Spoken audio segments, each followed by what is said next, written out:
Práticas de encontro.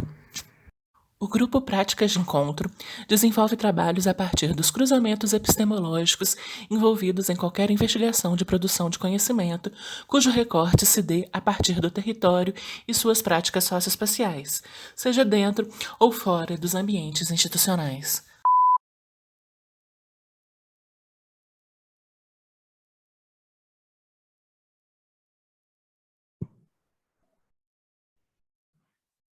Hein, gente? Bom dia. Olá, Gaia. Olá, Rita. Olá, Daniel. Primeiramente, nós aqui do Prático Encontro, a gente queria agradecer antecipadamente a presença de vocês e disponibilidade para esse encontro, né? Eu estou dizendo isso porque, num contexto onde parece que todo mundo prefere conversar só entre os iguais dentro das suas bolhas, né? Essa disponibilidade para o encontro com alguém que está um pouco além da nossa bolha é sempre salutar, rico e principalmente radical, sabe? Então, o que a gente pretende abordar aqui é o modo, né, como desde o convite eu já tinha colocado para vocês duas, né, é o modo como os arquivos pessoais, a história, a memória se desdobram em pesquisas singulares, científicas e ficcionais, especialmente sublinhando o poder que visibilizar tais narrativas tem de trazer à tona processos de esquecimento, violência e encontro de radicais autoridades, né? Então, antes da gente começar propriamente dito, vou apresentar aqui os envolvidos nesse encontro, né? Então, primeiro a gente tem a Gabriela Leandro Gaia, que é professora adjunta da Faculdade de Arquitetura da Universidade Federal da Bahia, integrante do grupo de pesquisa Lugar Comum, no qual coordena o grupo de estudos Corpo de Discurso e Território, além de integrar os grupos de pesquisa Leia, na UFBA, e além também de ser conselheira da Casa Sueli Carneiro, integrante do coletivo Terra Preta. Possui doutorado e mestrado em Arquitetura e Urbanismo pelo Programa de Pós-Graduação em Arquitetura e Urbanismo da UFBA, da Universidade Federal da Bahia, e graduação em Arquitetura e Urbanismo pela Universidade Federal do Espírito Santo. Rita Carelli, né? A Rita é atriz, diretora, escritora, com experiência principalmente a partir de sua atuação como aliada na luta dos povos originários na produção de imagens e narrativas, trabalhando como pesquisadora e organizadora dos livros do pensador Ayrton Krenak. Também como cineasta dentro do contexto do Vídeo das Aldeias, dirigiu com Ivan Sancarelli o filme Yacuã, Imagem e Memória, além de ter participado de vários outros. E já como escritora e ilustradora, publicou 8 livros com destaque para a coleção Um Dia na Aldeia, né, pela editora Kozak Naif, e especialmente o recém-lançado romance Terra Preta, em 2021. Então, olá, bem-vindas. Né? Olá. O Daniel Menezes, Daniel, né? Ele é mestrando no programa de pós-graduação em Arquitetura e Urbanismo da Universidade Federal de Minas Gerais, formado em Arquitetura e Urbanismo pela PUC Minas, né?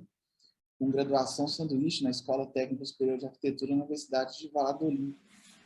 Ele trabalha com assessoria técnica junto a alguns quilombos em Belo Horizonte, auxiliando via processos participativos na produção de dossiês de tombamento dessas comunidades, enquanto patrimônio cultural e imaterial, além de participar no processo de certificação de comunidades enquanto remanescentes de quilombos, junto aí à Fundação Cultural Palmares.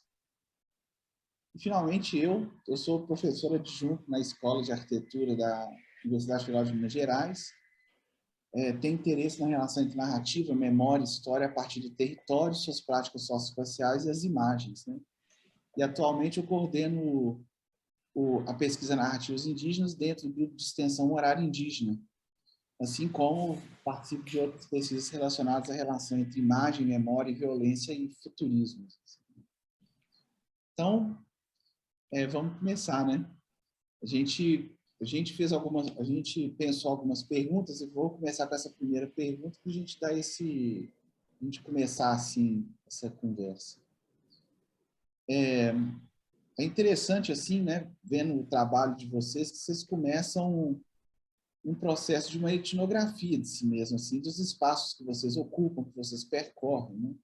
Começando desde seus pais, seus avós, com a família, e a capacidade que muitos desses parentes tiveram ou não de expor a diversidade, assim, desde uma aldeia indígena até caminhos de memórias que vão até os seus avós, bisavós, tataravós. Né?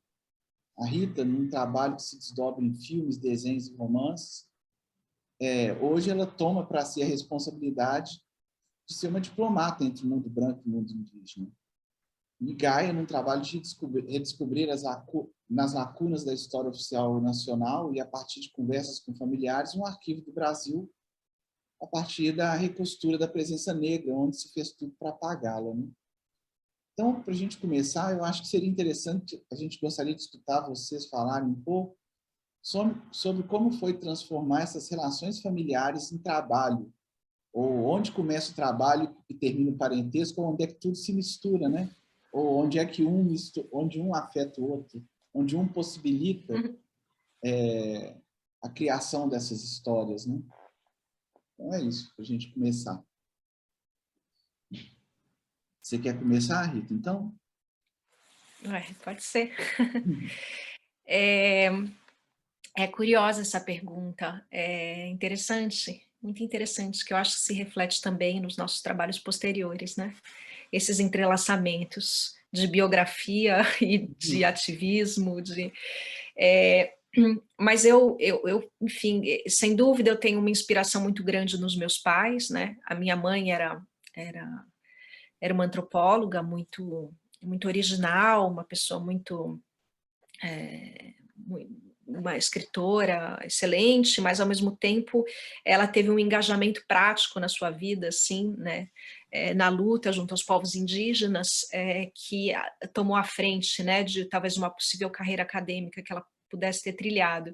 E o meu pai é um prático, sempre foi assim, é um cara que largou a universidade, inventou a sua própria profissão, né, com a criação do Vídeo nas Aldeias, que é essa espécie de escola de cinema para povos indígenas, enfim, numa época em que não se fazia, né? Hoje em dia essas práticas ganharam muito mais espaço, se multiplicaram, mas então esses dois caras, essa mulher e esse homem foram assim grandes inspirações para mim nesse sentido, porque o trabalho e por uma sorte, né, também muito grande, um privilégio muito grande, né, a palavra mais precisa do que sorte, em que o trabalho está no centro da realização, né, não é só uma forma de ganhar a vida, mas é uma forma de existir no mundo, né, de agir no mundo. Então, quando você tem essa oportunidade de ver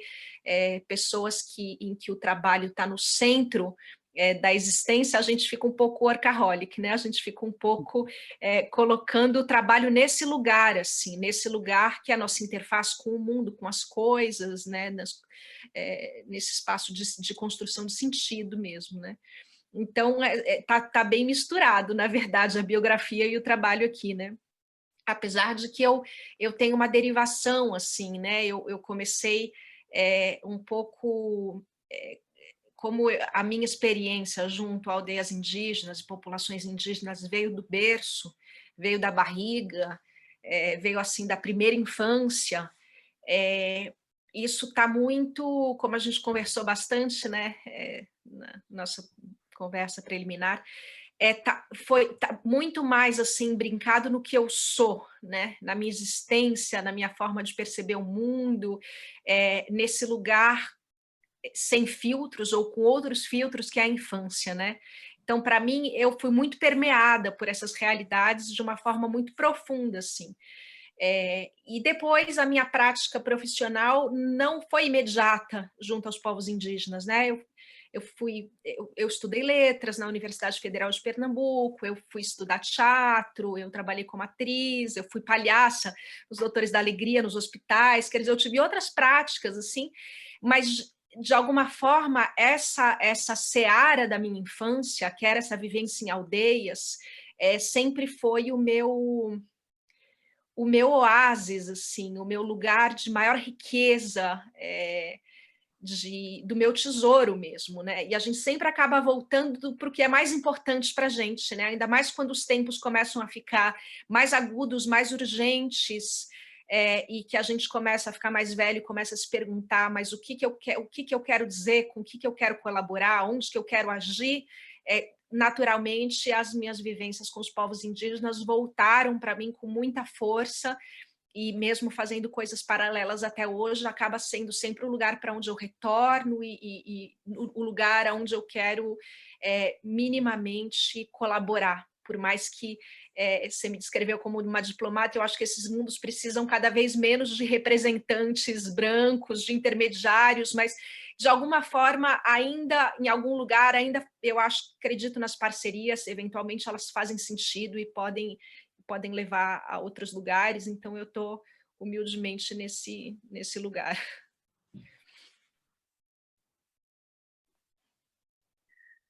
É difícil responder assim, fiquei pensando nessa onde é que as coisas se encontram ou não, mas eu acho que também assim, né? Acho que é isso, eu sou arquiteta, né? Assim, a formação em arquitetura, mestrado em arquitetura, doutorado em arquitetura, né? E eu acho que demorei um tempo assim, para perceber, por exemplo, que conectar coisas, assim, né? Meus avós são construtores, né? Meu avô um é marmorista e o outro foi cavuqueiro, já falecido.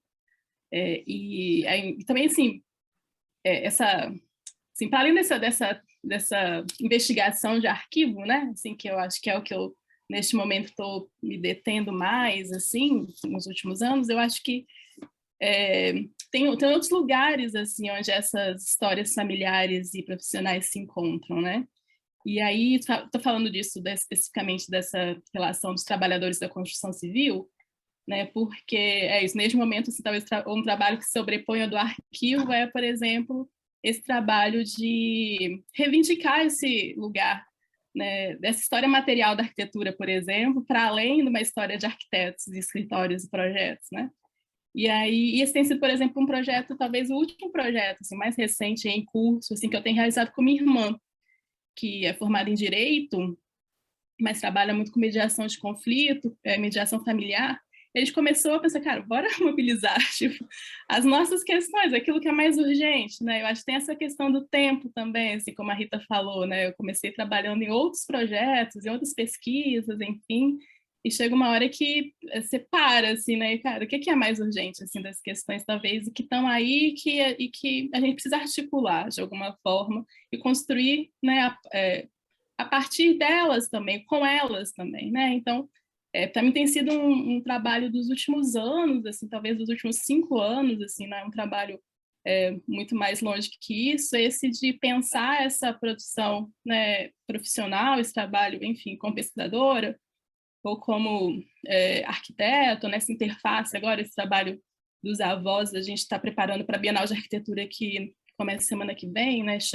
O trabalho chama Herança, é o fabuloso inventário das obras do meu avô, assim, né? É um pouco brincar também com esse lugar da ficção e da fabulação diante da impossibilidade da precisão das informações. Tipo, esses construtores não vão ter um portfólio, né, de que obras trabalharam, que projetos que contribuíram, mas, ao mesmo tempo, a gente tem a memória afetiva desses processos, e também como é que a gente pensa nessa né, reumanização desses trabalhadores, né? Como é que a gente combate a invisibilização que o próprio campo constrói, né? Uma anonimização do projeto, né? A assinatura do arquiteto, enfim, traz diante da história material da cidade, por exemplo, né? Então, tenho tentado olhar novamente, né, para esse campo, né, para essa área na qual eu estou inserida aí há mais de 20 anos, né? Comecei a fazer arquitetura em 2000, né? E então, assim, não foi de imediato que essas coisas viraram coisas convergentes, né? As trajetórias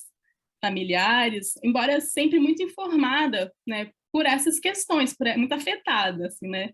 Está na formação em arquitetura, né? Não, enfim, transitando pela cidade, das áreas periféricas para as áreas centrais, tendo um histórico familiar, né? Eu brinco assim que eu sou a segunda geração da minha família que chega na universidade. E isso é muito diferente, por exemplo, quando eu trabalho com estudantes que são a primeira geração, né? Então, de algum modo, eu transito entre esses mundos, né? Assim, eu acessei todos os códigos que me dariam acesso ao ensino superior, assim, né? Fiz inglês, fiz curso de arte, né? Fiz piano, assim, eu tenho uma formação, isso, numa classe média informada, eu pensada, assim, né, para um projeto familiar, é isso, assim, minha irmã, a gente brinca que nossos pais construíram esse projeto, assim, né, eles precisavam que a gente tivesse condições de acessar esses espaços que eles acreditavam que era importante para uma ascensão, não financeira, assim, mas que a gente pudesse escolher o lugar onde a gente queria estar no mundo, né, então, que códigos são esses que a gente precisava acessar, né, então a gente transitou sempre esses vários mundos, assim, né, o mundo... Eu falo numa conversa que eu tive com a Renata, assim, né? A gente morava numa avenida, que chama Leitão da Silva, aqui em Vitória, e ela era um projeto do Saturnino de Brito, assim, engenheiro sanitarista. E ela é exatamente essa linha que divide a cidade branca da cidade preta e parda. Assim, ela é uma linha que você olha para o mapa racial da cidade, ela é o divisor, né? E a gente morava exatamente nesse divisor, assim, né? Então isso diz muito sobre transitar entre esses universos, né? E aí, como é que a gente carrega isso depois, assim, né? Então, acho que tem sido um trabalho importante, mas também recente disso, de trazer isso tudo para as pesquisas, trazer isso tudo para tensionar o campo. E a dificuldade grande também do que disso é questão, sei lá, acadêmica, de pesquisa, de investigação, ou das artes, ou da ficção, ou da militância, né? Então, as coisas se atropelam e é uma lógica meio workaholic também, porque você vai sobrepondo esses trabalhos e as intenções de projetos. Então, o que a gente mais tem criado, e tem sido importante voltar para a Vitória esse tempo e também criar a partir daqui, com a academia, mas não só a partir da academia, projetos que falem sobre essas nossas informações, trajetórias, anterioridades familiares e como é que a gente pode colocá-las, né, em projetos que nos interessem, que interessem os nossos e que façam sentido, sabe? Então, acho que tem sido um pouco isso, Fred. É interessante porque é isso, assim, né? Quando a gente estava pensando como é que a gente ia começar essa conversa, a primeira coisa que eu ficava pensando era, gente do céu, olha só, a gente tem uma pessoa que, dos 3 anos de idade, como a gente conversou, né, Rita, estava vivendo numa aldeia no meio da floresta, assim. E Gaia, você com essa história que você está acabando de falar, de você morar quase na linha divisória entre 2 cidades, dentro de uma cidade só, e como é que isso alimenta uma vontade de saber e alimenta um jeito de olhar para o mundo, um jeito de pensar o mundo, e aí chegando hoje, um jeito de agir, né? A Rita Carelli com essa história de escrever agora o Terra Preta, mas os livros que ela produziu, essa participação dela no vídeo nas aldeias, então eu fiquei pensando assim, como é que essa diversidade de experiências que estão consolidadas lá numa infância, assim, né, e que são muito expostas, que são muito possibilitadas pelos pais, como é que isso esquadrinha um jeito da gente olhar para o mundo, né? Eu acho que é um primeiro jeito assim de pensar. Mas, ao mesmo tempo, aí, continuando, é isso que você falou, né, Gaia? Assim, você está agora, então, você vai expor na Bienal de São Paulo essas histórias. A Rita transforma isso num livro, agora ela é organizadora, pesquisadora das publicações da Ailton Krenak. Então, alianças vão sendo feitas, essas escavações de si mesmas, né? Elas vão sendo feitas, né? Mas, inclusive, assim, como uma reconstrução que é histórica e epistemológica necessária, né? Porque ela vai se transformar em matéria-prima para outros pensarem outros mundos, pensarem outras possibilidades de mundo, né? Aí a gente queria escutar um pouco vocês falarem sobre como é que essas narrativas elas podem sobreviver fora desses aparelhos, que eu vou chamar de aparelhos de organização histórica, sabe? O livro, o museu, a Bienal, porque são lugares onde você organiza as coisas, inclusive linearmente, né? Assim, você organiza e diz, então primeiro veio isso, aí a gente descobriu que entre essas 2 coisas agora tinha uma nova coisa, né? Mas isso sempre nesses espaços expositivos, nesses materiais, né, assim, midiáticos, né, seja um livro, seja uma Bienal, né? Mas eu fiquei me perguntando como é que isso consegue sobreviver fora desses lugares, né? Como é que essas histórias, como é que essas experiências, como é que esses saberes que vocês carregam, então, diplomaticamente trazendo e levando, né, ainda que, como eu concordo com a Rita, cada vez mais é necessário não ter esse papel da diplomata, mas, por enquanto, vocês são muito necessárias, né? Então, como é que é isso fora desses aparelhos de organização histórica? Como é que essas narrativas e essas imagens elas podem sobreviver? Né? Eu acho que essa é uma ótima pergunta, né? E eu acho que é a pergunta que todo mundo está se fazendo, que a sociedade inteira está se fazendo. Porque eu acho que cada vez está mais óbvio o quanto a gente entrou num buraco, né, enquanto sociedade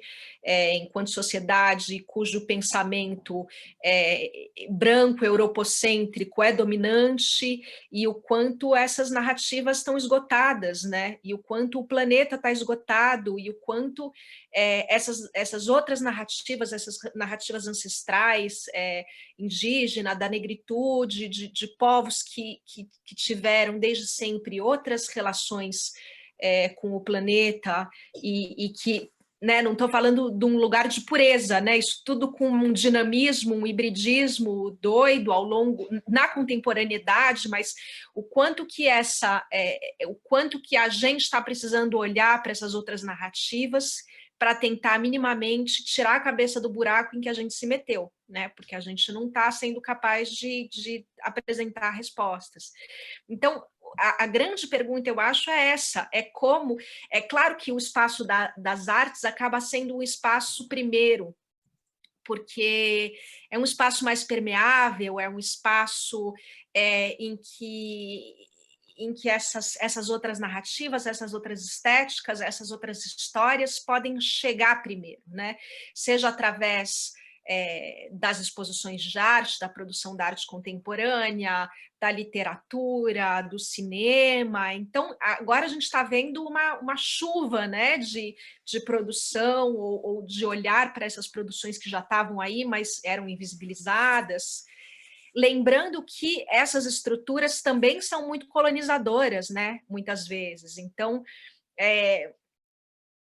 enfim, na arte indígena contemporânea tem essa discussão que é muito forte, né? O quanto esse mercado da arte também é violento, ele continua num processo de violentar esses artistas, a própria noção de artista mas, enfim, essa é uma discussão muito grande, né? A produção da literatura, né? O que a gente vê com os autores indígenas, muitas vezes é eles estarem circunscritos a um mercado editorial voltado, uma produção editorial voltada para as crianças, o que é uma coisa maluca, assim, né? Porque as histórias indígenas muitas vezes são absorvidas assim pela sociedade. Por outro lado, eu acho que é uma sorte também, porque é bom falar com as crianças, mas reflete um pouco como a gente vê, né, essas narrativas, né? Muitas vezes infantilizamos essas narrativas. Enfim, como lugar do mito, como lugar do lúdico, como lugar sendo que não é bem isso, né, do que elas tratam. Então, assim, acho que é meio que natural que esses espaços artísticos sejam os primeiros, mas essa é a pergunta que a gente está se fazendo, como é que... enfim, eu estava trabalhando agora num texto do Ailton que ele fez com encontro com urbanistas e arquitetos, né? E a pergunta era como é que a gente pode trazer esse pensamento, sei lá, que a gente pode chamar de um pensamento selvagem, né?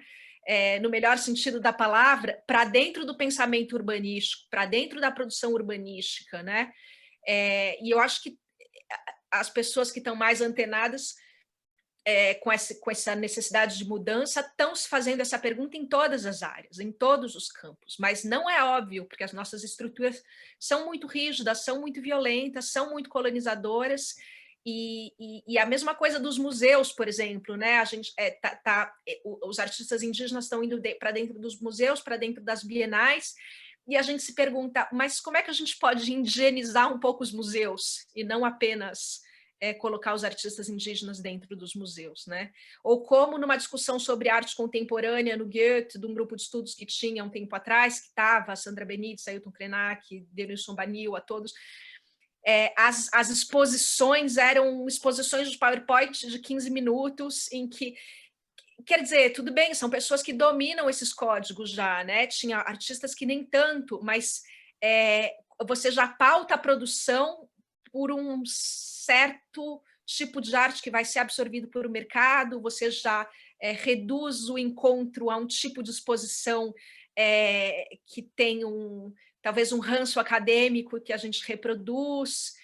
Então, enfim, eu na verdade só reitero a sua pergunta aqui, não tenho a resposta, mas eu acho que é um esforço generalizado que a sociedade tem que fazer de abrir espaço, e às vezes a gente tem que abrir a facão um pouco as picadas aí para esse pensamento e corroendo talvez por dentro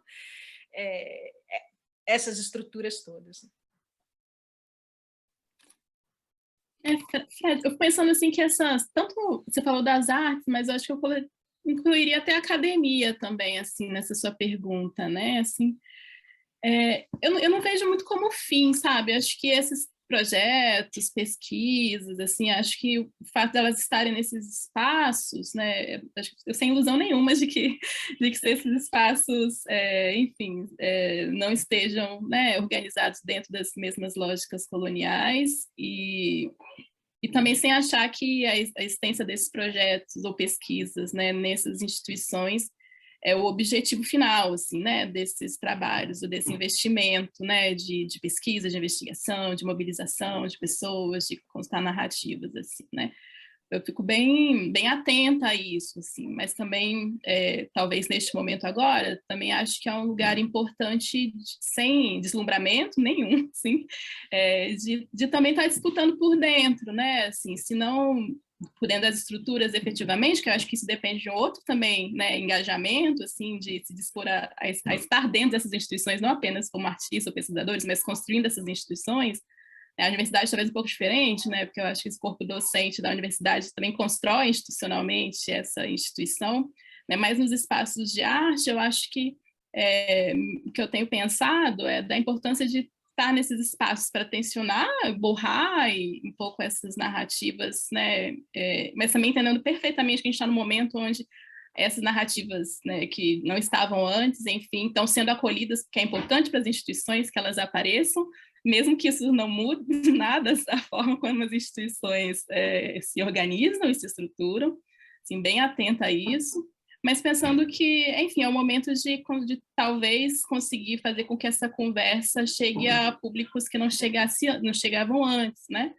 E aí pensando assim, quando eu volto para a sala de aula, por exemplo, né, com devido tamanho do que são os estudantes que acessam a universidade pública, mas é perceptível como ter acesso a essas outras narrativas que estão surgindo também reorganiza um pouco a possibilidade de pensar sua própria possibilidade de formação, suas próprias possibilidades de atuação, de trazer para dentro dos espaços, nesse caso da universidade, né, questionamentos, informações, arquivos que não estavam, documentos que não eram tratados.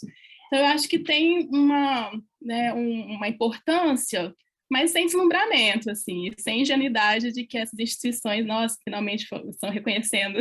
Não, assim, é um momento político também na qual não se atentar para essas narrativas vai ser, tipo, uma questão complexa, vai ser apontado. As instituições precisam parecer, pelo menos, que são decoloniais, antirracistas, assim, não, mesmo que não sejam, mesmo que as suas estruturas não sejam, né?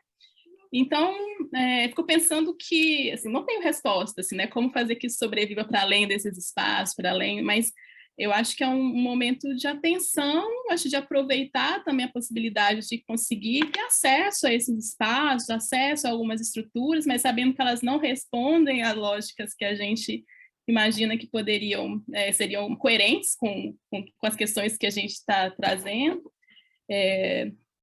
mas também tirando proveito, eu acho, assim, né? Pelo menos assim, desse momento atual. Assim. Então, acho que tem um sinal de alerta piscando, acho que tem um futuro a desdobramento aí, como é que a gente sustenta isso a ser construído, e também não tem respostas, mas eu acho que é um pouco por aí, Fred.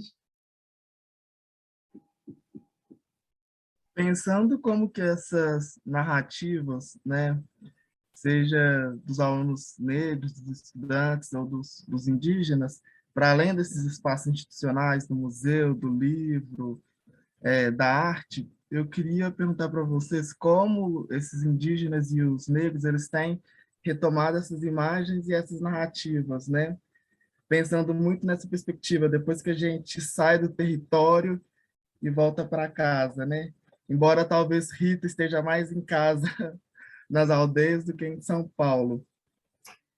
E eu fico pensando assim, no caso da Rita, muito com os indígenas, e no caso da Gaia, com essa primeira geração de alunos, que é a primeira geração da família que acessa a universidade, né? E o primeiro contato que tem é um contato com uma forma de produzir conhecimento, de pensar o espaço no qual eles não estão inseridos. Que possibilidades vocês têm encontrado nessa produção de uma epistemologia que parte de si mesmo, assim? Você falando sobre você.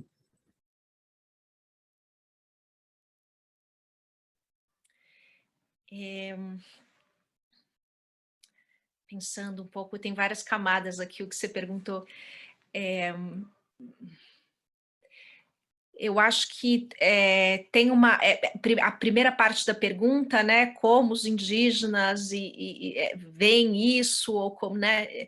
Eu acho que eu não me sinto apta a responder, né? Não há consenso, né? Como também enfim, nas populações negras, às vezes claro que a gente agrupa porque facilita, porque, claro, tem uma identidade comum compartilhada, mas não há consenso, né?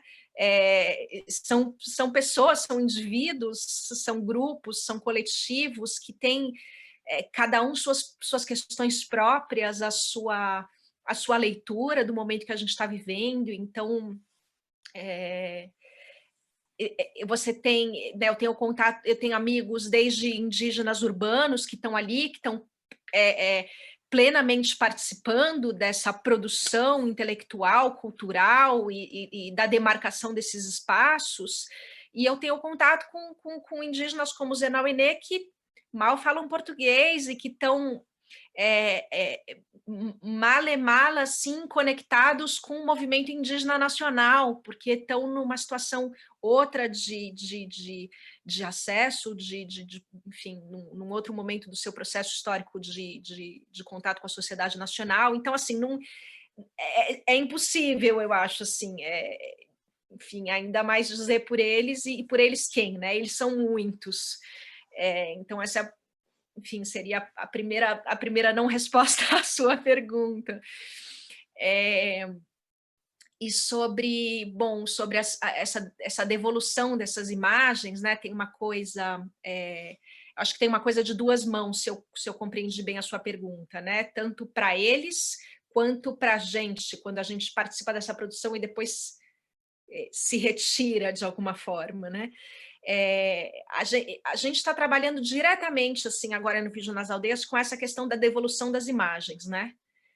Agora é a questão central, assim, eu diria, talvez, da instituição, e nunca fez tanto sentido, né? Os próprios Enauê, eles tinham uma questão com a imagem filmada muito complexa. Minha mãe fez um filme sobre eles, que ela demorou 8 anos para fazer, sobre um ritual muito complexo, praticamente ninguém falava Enauê nessa época, eles não falavam português, então foi um processo de vida mesmo muito longo, assim, né? E o ritual em si é um ritual muito complexo, que dura 7 meses, com 9 clãs diferentes de espíritos, com vários ciclos rituais, e até hoje eles dizem que assim a gente não compreende 10% do que é o Ianquá, é uma coisa gigantesca, assim, né?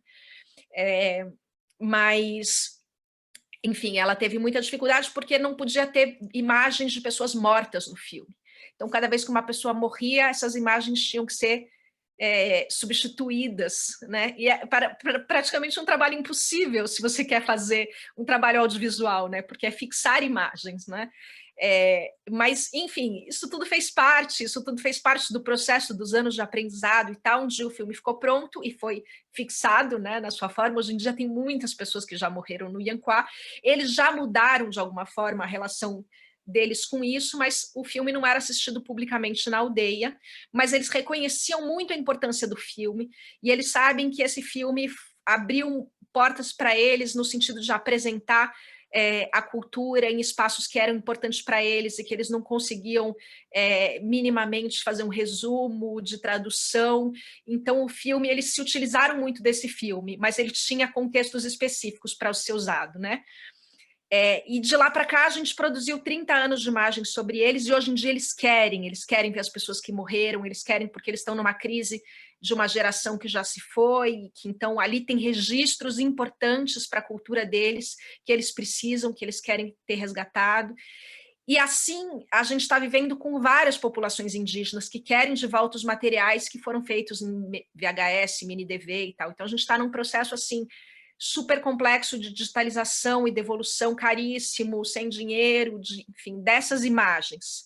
É um outro momento de relação com essas imagens, e é um momento em que, às vezes, imagens que foram produzidas muito mais por público não indígena, agora está sendo muito reivindicada por eles mesmos, enfim, e tem muitas coisas que foram produzidas por eles para eles, né?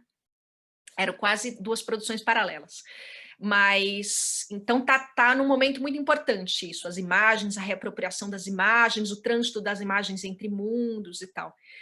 E, desculpa, a resposta é comprida porque tinha um monte de perguntas na pergunta do Daniel, eu estou tentando costurar. Quanto a participar dessa produção dessas imagens e depois voltar, para mim, não tem volta, eu acho. Essas imagens constituem a gente, essas imagens passam a ser quem a gente estão coladas nas nossas retinas, enfim, acabam sendo um filtro, né, do mundo, assim, né? E para concluir, essa coisa da subjetividade, né? Você falou dessa produção. Para mim, foi uma virada importante, assim, né? Quando o vídeo nas aldeias já sempre foi muito mais um instrumento, falando mais pelo trabalho do meu pai do que pelo meu, né? Porque a minha contribuição é restrita, é mais recente, mas sempre foi muito mais para os indígenas, né? Ele começou a filmar os rituais a pedidos deles e circular pelo Brasil e tal. Então, essa produção cinematográfica era muito... estava a serviço, era uma câmera que estava a serviço dos indígenas, de fato, assim. Não era um cineasta que estava produzindo seus filmes a partir daquele material, né? E a partir do momento em que essa demanda ficou muito grande, ele chegou à conclusão lógica de que ele tinha que formar mais gente para fazer o que ele estava fazendo, porque as solicitações começaram a ser muitas, e que então ele tinha que formar indígenas para fazer isso, porque assim eles fariam da forma como eles quisessem. Então, assim, já é um projeto, enfim, muito engajado, né, com as pessoas que estão ali representadas, né, que estão se representando. E para mim, por exemplo, quando eu fiz a coleção de Na Aldeia, que são essas coleções de livros para crianças a partir de filmes feitos por cineastas indígenas, já é uma coisa assim, eu estou pegando os filmes dos cineastas indígenas, dando quase que uma outra embalagem nesses livros para que eles possam circular por outros lugares, que no caso era muito mais um público não indígena, né? Era uma forma de criar pontezinhas, de apresentar para a infância não indígena, para as infâncias não indígenas do país, que existiam essas infâncias indígenas, que essas populações estavam ali, que elas estavam vivas, que elas estavam inseridas no presente, na contemporaneidade. E aí eu fiz a coleção, que eu acho que foi um trabalho importante, um trabalho bonito, um trabalho... Mas depois da coleção, começou a aparecer com muita força essa discussão do lugar de fala, né? Essa discussão tão atual e tão importante que a gente está vivendo agora. E por mais que os filmes eram feitos por cineastas indígenas e a coleção, o nosso trabalho sempre teve esse compromisso na sua essência, para mim ficou um pouco difícil assim fazer um novo livro sobre uma história indígena, né? Essa interlocução, essa intermediação começou a perder o sentido, né? E aí eu fiz um livrinho que chamava Minha Família Nauenê, que é o livro que é a história de uma menina branca que vai para uma aldeia Nauenê e que está descobrindo esse universo indígena, assim, enfim, na sua... E para mim começou a fazer mais sentido esse lugar, né? Porque aí eu estou falando de um lugar que é o meu lugar de fala, né? É a minha história, e o romance Terra Preta ele vai por essa mesma linha.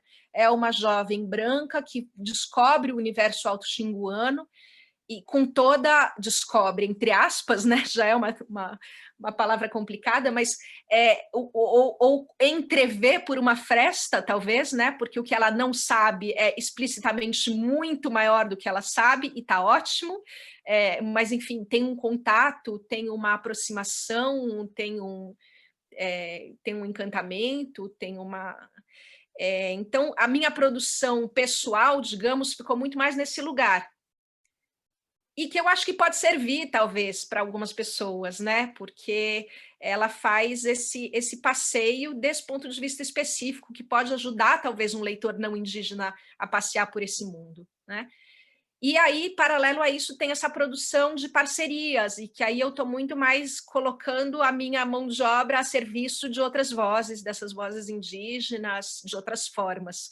Mas aí, enfim, me colocando no meu lugar pequenininho ali para que o trabalho apareça, para que essas vozes apareçam, para que essas ideias circulem, etc. e tal. É isso. Daniel, eu acho que eu me embolei um pouco também nas perguntas, assim, vamos ver se qualquer coisa, se faltar, você me fala de novo. Mas eu acho que nesse trabalho, talvez primeiro, assim, né, com os arquivos e com os álbuns de família, por exemplo, eu acho que é quase o inverso, assim, pensando aí no que a Rita está falando, né?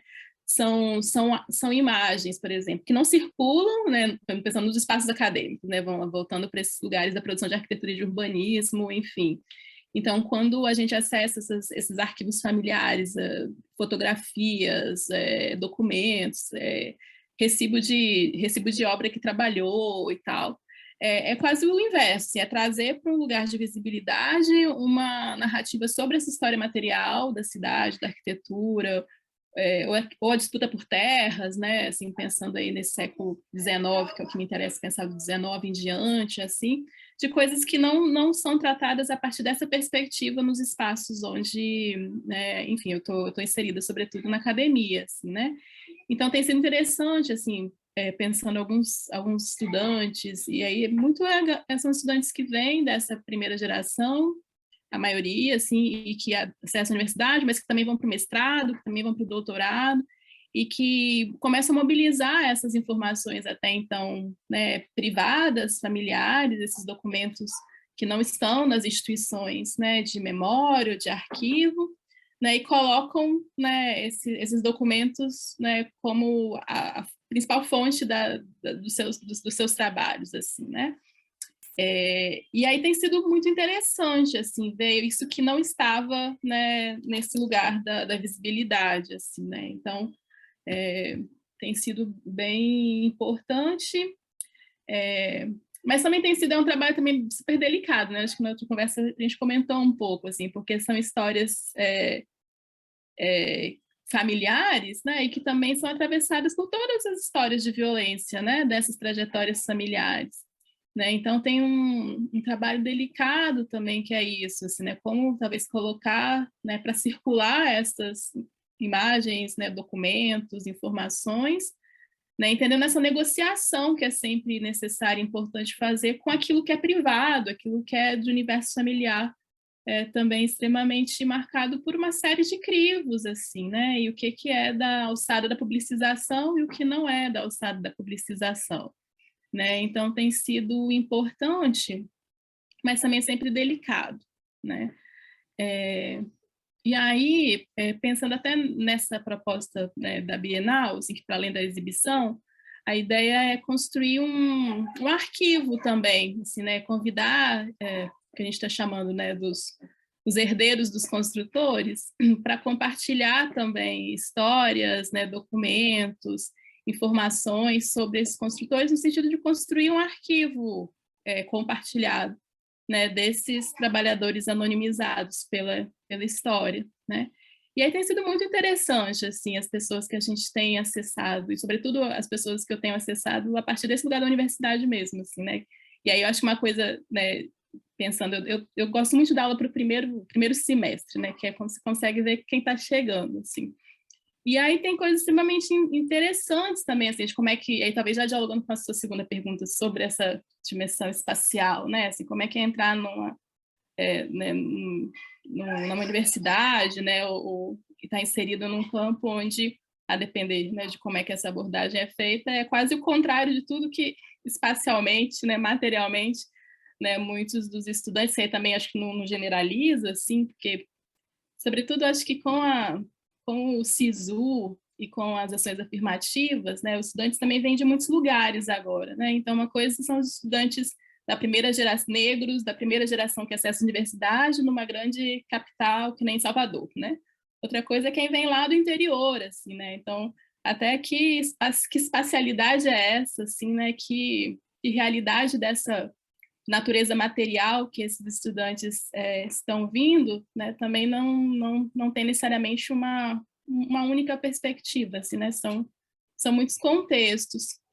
Mas mesmo assim, os que vêm do interior, os que vêm da área rural, que vêm da periferia de Salvador, né, majoritariamente quando chega, né, no repertório que a arquitetura e urbanismo apresenta, estão sempre nesse lugar, quase sempre, né, do que é, enfim, do que não é o ideal, do que precisa ser corrigido, do que precisa ser reurbanizado, que precisa ser readequado, né? E aí tem sido sempre um desafio pensar também nesse, como é que a gente conversa com isso, assim. E eu tenho achado, acho que trazer essas informações das trajetórias espaciais, das histórias materiais, né, dos diferentes estudantes, e aí eu acho que tanto estudantes negros, quanto estudantes brancos, quanto estudantes indígenas que entram em menor número, bem menor número, assim, e aí tem várias questões, sobretudo, né, assim, um estudante indígena que vai para Salvador, por exemplo, a residência, a moradia é a primeira questão, e já é uma questão espacial, já é uma questão do próprio campo, a moradia, né, assim, porque não são sujeitos, muitas vezes, que vão vir sozinhos, né, vem família, né, assim, a residência universitária que mal acolhe, né, os estudantes que demandam, tem uma estrutura que não é uma estrutura, é uma estrutura para acolher estudante sozinho, que vem para a capital estudar, assim, estudante urbano, né? E aí, quando a gente começa a ver, então, que histórias, né, do habitar são essas que permeiam, né, essas vidas, né, que memórias são essas, os lugares de afeto, os lugares familiares que mais te afetam para pensar pensar a partir daí o mundo, pensar a partir daí a cidade, pensar a partir daí a casa, né? Isso já faz cair por terra um monte de pressupostos dos repertórios que vão ser apresentados logo de cara, assim, no primeiro ateliê de projeto, assim, um programa de habitação com uma série de pressupostos, né, de modos de morar, de dimensões de terrenos, de uma lógica que, nossa, que assim, é muito passível de ser confrontada com outros contextos, né? E aí eu acho que pensar essas histórias materiais, eu acho que tem uma conversa da Bell Hooks com a Laverne, que é uma professora da Flórida, que eu acho bem incrível, assim, que ela tem pensado a arquitetura como uma prática cultural, não como uma prática profissional apenas. Né? E elas ficam conversando assim, por que a gente nunca quis ser arquiteta? Assim, as duas ficam conversando, a Laverne depois vira arquiteta, depois de fazer artes primeiro e trabalhar com tecelagem, com padronização de tecidos, depois ela vai fazer interiores, depois ela descobre que não é interior que ela quer trabalhar com arquitetura, mas era algo tão inalcançável, porque era como se tudo que elas experienciavam de realidades materiais, espaciais, tipo, não fossem da altura do que é a arquitetura, assim. Ninguém nunca falou pra gente na escola, você desenha bem, você vai ser arquiteta. Não, no máximo você vai ser outra coisa, mas a arquitetura não é algo para vocês, assim. E elas começam a conversar, assim, né, por que a gente demorou tanto para perceber, né, que os gestos estéticos, né, que os nossos vizinhos, amigos, famílias, enfim, tinham, não eram algo menor, assim, né? Assim, a gente podia não ter tanto poder aquisitivo para comprar coisas, mas não quer dizer que nós éramos desinvestidos de gestos estéticos, né? Assim, por que a nossa relação aí com esse quintal, com o espaço externo, com acolher sempre quem está de fora e fazer com que essa casa, mesmo que pequena, tivesse um uso que era diferente das outras casas do subúrbio? Por que a gente nunca pensou isso enquanto, né, questões espaciais da alçada da arquitetura, do urbanismo, assim, né?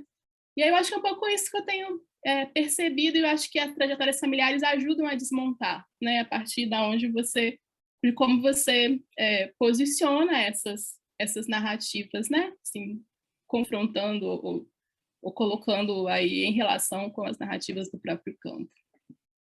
Acho que é um pouco Acho que era isso. Se eu respondi, se eu não respondi, fala. Se ficou alguma coisa de fora, que eu me perdi já nas suas perguntas. Me perdeu, não é ótimo escutar vocês duas. Eu acho que tem uma questão interessante, assim, porque são dois diferentes jeitos de olhar para a imagem, assim, né, de vocês duas, né? A Rita, a Gaia, assim, já falou por último, né? Essa preocupação em lidar com alguma coisa que é muito pessoal e privado, da vida pessoal das pessoas, né? E problematizar e pesar o que é que pode ser publicizado, porque muitas histórias ali são de violência, são tão pessoais que nem devem ver a luz do dia, né, assim. E do outro lado, a Rita comentando assim desse processo de junto com os Enauenê, certo? Falei certo? Como é que foi um processo de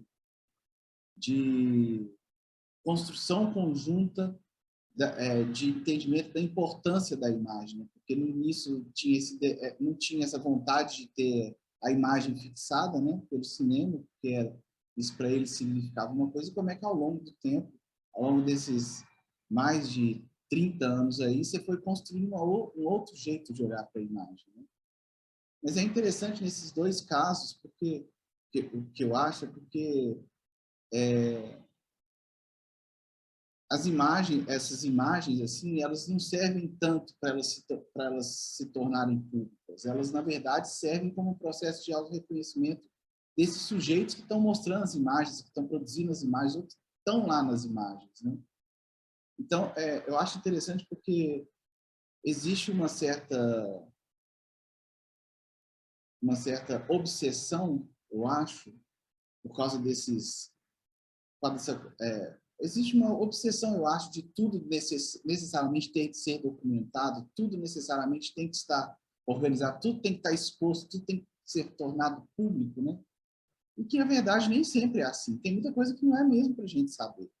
Tem histórias que a gente não devia saber assim, ou que não nos diz respeito saber, ou que a sociedade não devia saber, né? Então, é estranha essa pergunta, mas, assim, porque o tempo inteiro a gente está falando de processos de visibilização, de tornar público, de colocar em questão, de fazer aparecer para saber dos outros, né?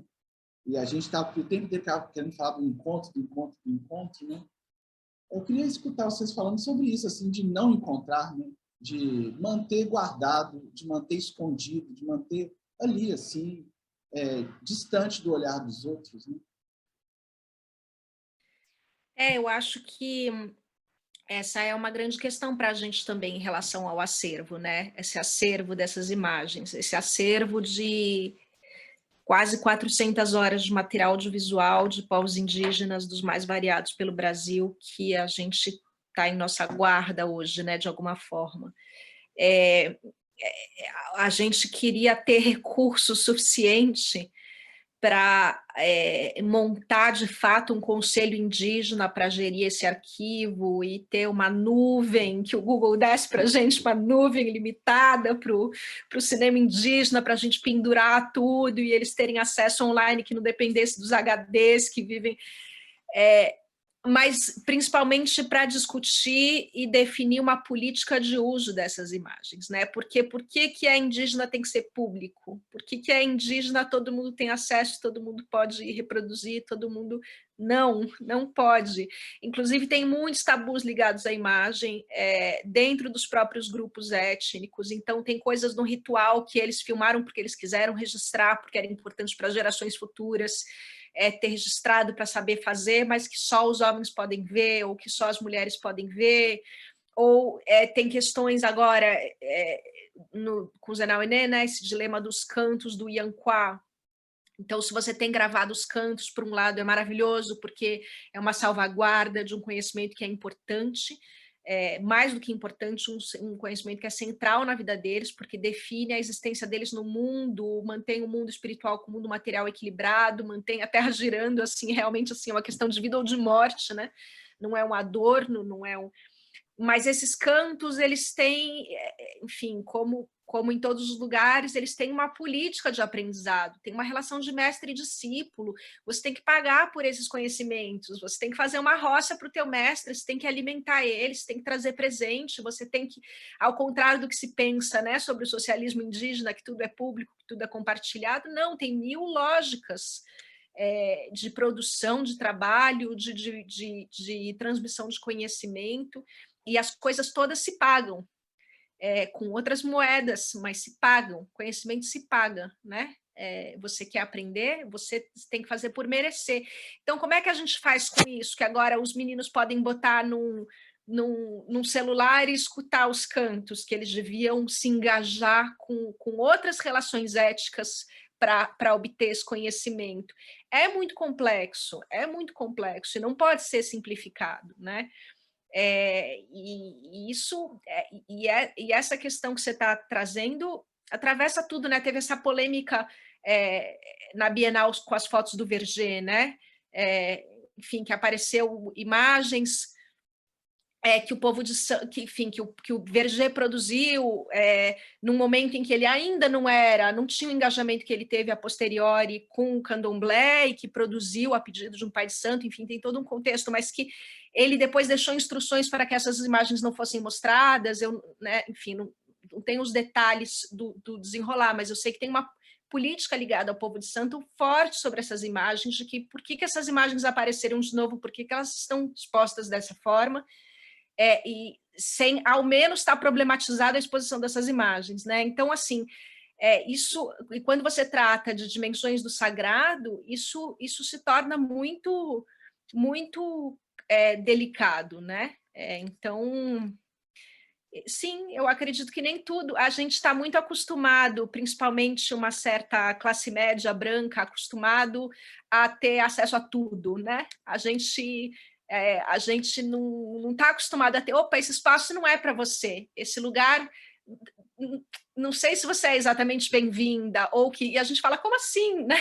Tipo, todos os espaços estão abertos para mim, todos os espaços eu posso circular, e eu acho isso muito salutar, né? Quando nasce um aparelho à luzinha em São Paulo, e que faz essa provocação, e que acho muito salutar que a gente tenha essa experiência de que nem todos os espaços são para você, nem todos os conhecimentos são para os seus olhos, porque existem coisas íntimas, de forro íntimo, tanto pessoal quanto de um grupo étnico, que são segredos, e esses segredos têm que ser respeitados, e a gente não está acostumado com isso.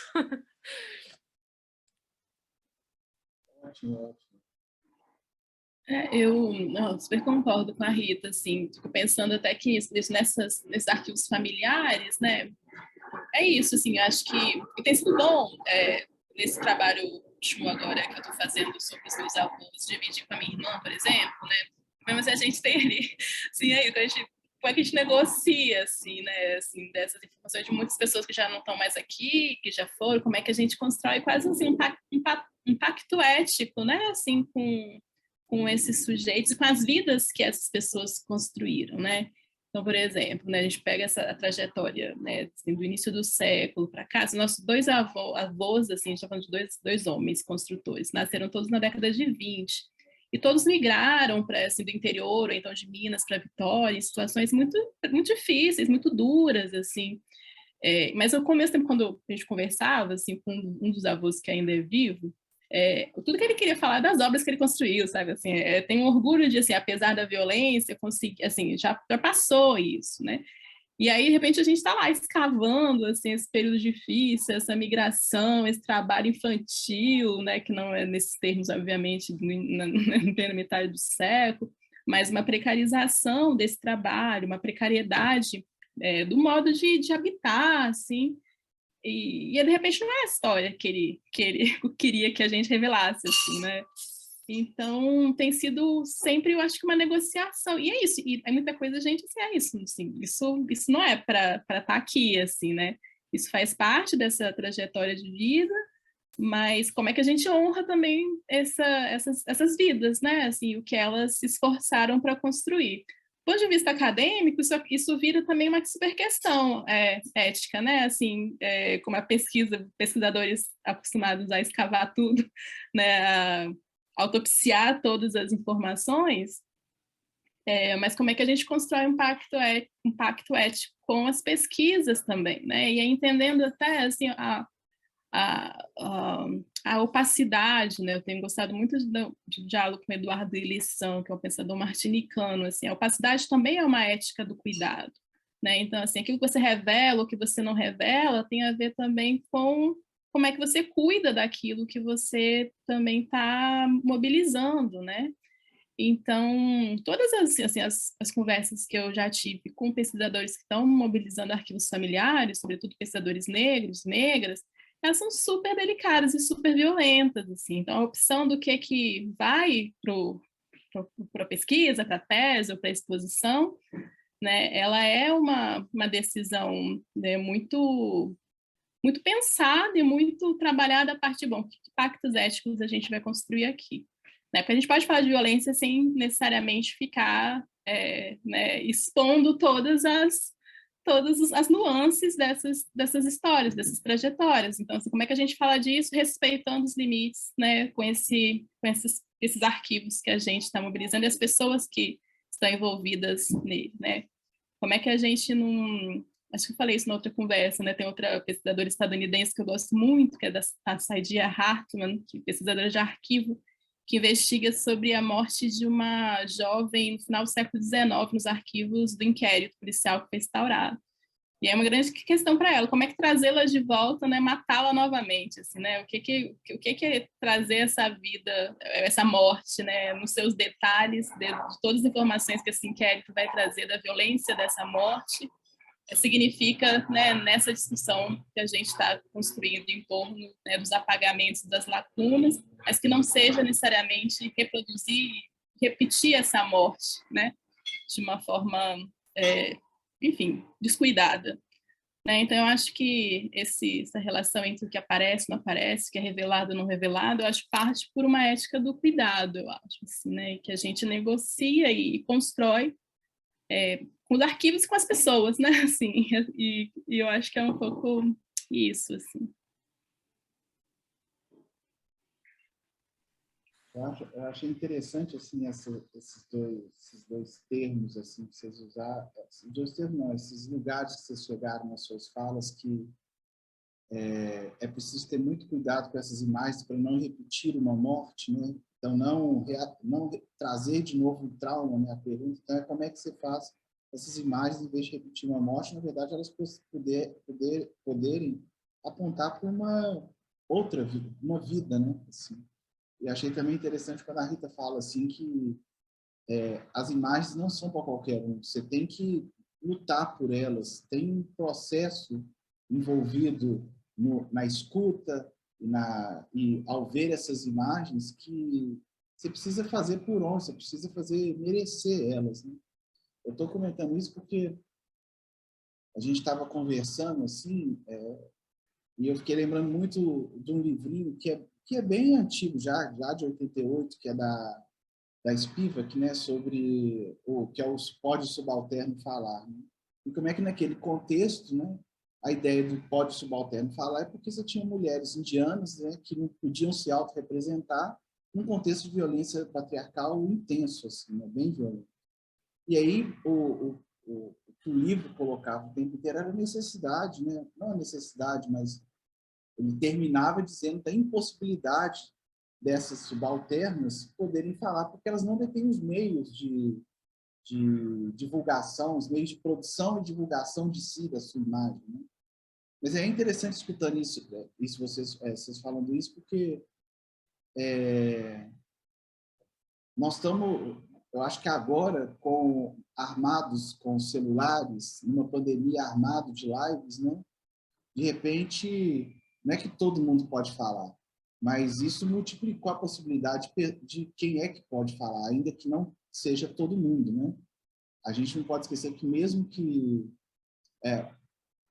se a gente partir do pressuposto que hoje todo mundo tem um celular, não é todo mundo que entra no algoritmo para ser visto em todos os lugares. Assim. Tem uma relação entre visibilidade entre o que ganha like, o que não ganha like, né?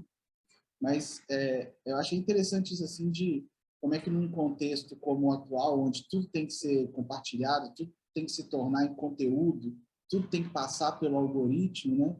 Vocês falam de um lugar que é de olhar para isso tudo e falar, não é nesse lugar que as imagens elas têm que aparecer, não é para qualquer um, não vou me deixar pautar pelo que o algoritmo vai deixar ou não vai deixar de falar, e eu vou dizer para onde vai e para onde não vai.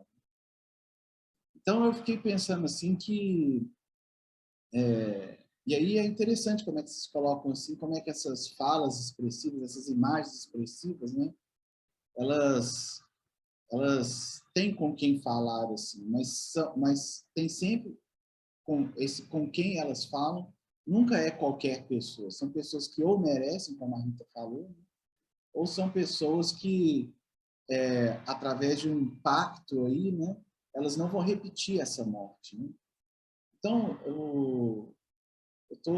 eu acho que, falando o que vocês já falaram, porque eu achei muito poderoso isso, assim, de falar desse cuidado com essas imagens, cuidado com essa visibilidade que você tem, né?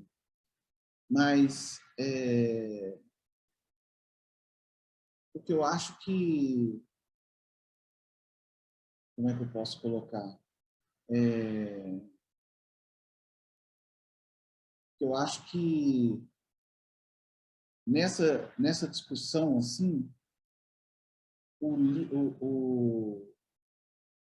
tanto o Terra Preta como esse projeto biocartográfico da Gaia, eles se colocam como esses lugares assim de filtragem do que é que qualquer pessoa pode ver, o que ela pode saber, do que ela pode escutar. Assim. Eu acho que tem aí um processo que, de alguma forma, é de filtragem.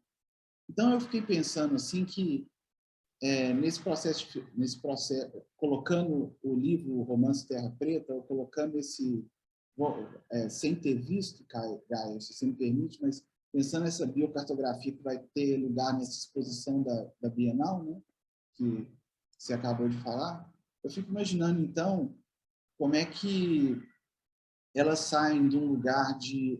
Como é que você sai desse lugar, desse pacto, dessa escolha, dessa filtragem, dessa apresentação para esse mundo de como é que as coisas funcionam, e como é que isso se desdobra num olhar que é, de alguma forma,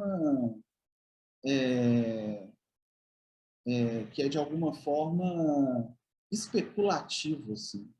Porque uma exposição, um livro, são obras abertas, né? Elas, na verdade, por mais que elas façam uma filtragem de uma série de processos aí de escolhas, no final das contas são duas obras que são abertas, né? Então, eu fiquei pensando, acho que, quem sabe, vocês podem falar um pouco como é que vocês imaginam o livro, a exposição, né? Como é que vocês imaginam esses lugares, esses dispositivos, assim, né? Vou colocar desse jeito. Como é que vocês imaginam esses dispositivos como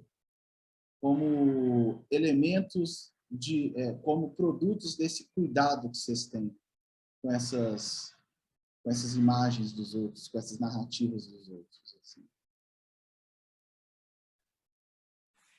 Tinha uma coisa muito bonita quando a Gaia falou que ela estava fazendo um esboço para a gente do que seria a instalação e tal, e que ela falou que é especulativo também, né? Porque os construtores não tinham os portfólios do que eles produziam. Então, eu acho que esse limite da memória e da invenção, eles são borrados mesmo, né? E a gente poderia ter sido assim, talvez não, e talvez uma coisa que, sei lá, que a Gaia achasse mais interessante de mostrar, talvez seja uma coisa do qual um avô não se orgulhe, que ele não gostaria que... Né? Não sei, são esses limites, assim, do cuidado e também da autoficcionalização, né? A gente tá... O que acontece muito também quando as pessoas começam a puxar fios das suas ancestralidades indígenas, são ancestralidades atravessadas por tanta violência que os dados se perdem, né? Ou as histórias são tão tristes que existe um esforço consciente de um apagamento das famílias, né? E que depois, lá na frente, existe uma necessidade de reconexão. Então, não há lugar de pureza, né? É sempre uma reconstrução, assim, né? E nas obras também, eu acho que as pessoas ficam sempre especulando o que é biográfico no meu livro, o que é invenção, e tem muito dos dois, e não necessariamente o que as pessoas acham que é que é autobiográfico é invenção e vice-versa, né? Na conversa que a gente teve antes, você fala uma coisa muito legal, assim, que você comenta do seu livro, você fala que o livro não é uma meia-verdade, é uma verdade meia, né? Eu acho que as palavras do José Luiz Paulino, ele fazendo essa reflexão sobre a ficção, que eu achei muito bonita, né? Que ele fala que a ficção devolve a alma das coisas, né? É uma tentativa também, né, de reencarnar a alma em fatos que a gente vai juntando, né? E que a gente vai... mas eu me perdi um pouco na sua pergunta, desculpa. Eu acho, na verdade, eu que cortei seu raciocínio. Acho que fui eu culpado. Desculpa, mas tinha alguma coisa que eu estava tentando responder e me embananei sobre essa ficcionalização. Entre a ficcionalização, o cuidado... sim, eu me lembrei. Mas, por exemplo, no meu livro eu falo de muitas coisas que são bem tabu, assim, e que, inclusive, algumas coisas eu fui desaconselhada a colocar no livro, né? Por exemplo, a questão do feitiço no Alto Xingu é uma questão muito delicada. Tem algumas histórias ali que são inspiradas em pessoas que existem, ficcionalizado, mas pouquinho a pouquinho, eu tinha gente que falava, não, acho que você pode falar de tudo, depende de como você fala, né? Eu não acho que a gente pode falar de tudo, eu acho que a gente pode falar de quase tudo, dependendo de como a gente fala. Eu guardo ainda um espaço do proibido, mas eu acho que eu vou escorregando ali por várias coisas, né? Sobre o estigma nefasto da menstruação das mulheres, a questão de feitiço, enfim, eventualmente morte de crianças, né, que têm deficiências, tem 1000 questões do universo indígena que estão ali no livro, que são questões delicadas, mas que eu acho que eu uso muito desse lugar dessa personagem que não tem um julgamento de valor sobre o que ela está vivendo, pelo contrário, assim, tem um impacto das coisas que ela está recebendo, assim, e talvez pelo estado de choque em que ela se encontra ali, pela idade jovem dessa personagem, que talvez esteja menos cristalizada nas suas certezas, mas ela é muito permeável a esse mundo. E aí eu tentei, assim, com o máximo de alteridade e delicadeza, escorregando por essas coisas. E depois, mesmo as pessoas... amigos indígenas ou antropólogos e tal, que tinham ressalvas sobre alguns temas e que leram antes do livro ser publicado, me deram, assim, um aval de tipo, tá tudo certo, assim, tem um lugar aqui de respeito que a gente reconhece e endossa, assim. Então, mas é uma costura, é um trânsito, é artesanal, e não há consenso. Eu acho que, pensando esse lugar entre a ficção, né, ou não, a ideia do fabuloso inventário é bem fabuloso nesse sentido, né? O fabuloso inventário, assim, mas é um fabuloso porque é uma invenção também, assim, né? A partir de... Não é uma invenção desconectada total, né, dos documentos, das memórias, mas é também essa abertura, assim, para a criação, sabe? Então, até essa denúncia, inclusive, sabe? Isso não é um documento, né, é uma pesquisa documental, tipo, ela é informada por essas trajetórias, né, de 2 avós, tem esse gesto biográfico, sim. Tem muito das memórias, minha e da minha irmã, assim, de como a gente lembra, né, assim, da relação que a gente teve com eles, das conversas deles, conversas com os nossos pais, nossos tios, enfim. Mas é uma abertura para fabular também, assim, né? Então, esse trabalho, especificamente, ele tem essas 2 dimensões, assim. E aí, quando a gente abre, assim, para fabular, também um incentivo à fabulação, sabe? Assim, se a gente pega... se a gente tem a precisão assim, dessas informações, aí, pegando esse conjunto de trabalhadores, né, majoritariamente negros ou racializados, pobres, construtores das cidades, né, cujos documentos também são muito precários, assim, muitas vezes, isso não pode ser necessariamente um limite para pensá-los enquanto sujeitos que estão ali empenhados na construção dessa cidade, né? Então, também é um convite para pensar para além das interdições, né? Então, quando a gente mobiliza, né, a fabulação como uma possibilidade, né, metodológica, assim, como parte do nosso processo, né, de criação e, no caso, na academia, e de investigação também, talvez construir essa abertura, e é um convite também. Na verdade, a ideia da exposição, da instalação é um convite. A gente pensou um pouco nesse sentido, né? Um convite a superar a interdição, né? Assim, e superar as impossibilidades e fabular, né? Com as memórias, com as informações, com os documentos, com os outros, né? Então é um convite a fabular mesmo. E aí é isso, e as coisas se sobrepõem, se misturam, né? Assim, se dialogam o tempo inteiro, que está da ordem da memória, que está da ordem dos documentos, sem achar que os documentos, né, são esse atestado da verdade, porque é isso, não, e também da fabulação, assim, é um pouco isso. Então aí os grileiros para provar que não. Ah, Isso também é invenção, né? O papel e tudo isso. sim. Gente, As notícias do jornal, cada vez mais. gente, eu acho que é isso. Vocês querem perguntar alguma coisa? Gaia quer perguntar alguma coisa para a Rita para a Gaia? Acho que... Não, eu estou ansiosa para ver a instalação, estou super curiosa e agradecer muito assim o convite de vocês, porque me deu a oportunidade de ouvi-la assim, e foi um presente mesmo. Muito obrigada. Eu também achei ótimo ouvir a Rita né, e pensar juntos essas perguntas, né, que o Fred e o Daniel colocaram, foi muito interessante, assim. E aí também ouvi um pouco do livro. Eu não li o livro, já estou super, já está na minha lista aqui de livros para ler. E é engraçado isso, como eu comentei, né? Eu integro um coletivo que chama Terra Preta Cidade, né? E é um pouco essa ideia também, assim, né? Assim, bebendo de duas fontes, assim, né? De Kemet, como esse que também significa Terra Preta, né, e do Alto Xingu, essa relação com a Terra Preta, e pensando essa Terra Preta como um lugar de fertilidade, né, assim, então foi um pouco... E aí que a gente está em cidade, Terra Preta cidade, assim, como é que é pensar a cidade formada por essa fertilidade, né, e isso tem feito muito sentido, assim, também, né, nesse grupo, nesse coletivo de mulheres pesquisadoras da área de arquitetura e de urbanismo, assim, pensando... Gosto da ideia do Krenak, do selvagem, né? Como a gente traz o selvagem para a cidade, né? Como é que a gente pensa a cidade a partir dessa terra preta, né?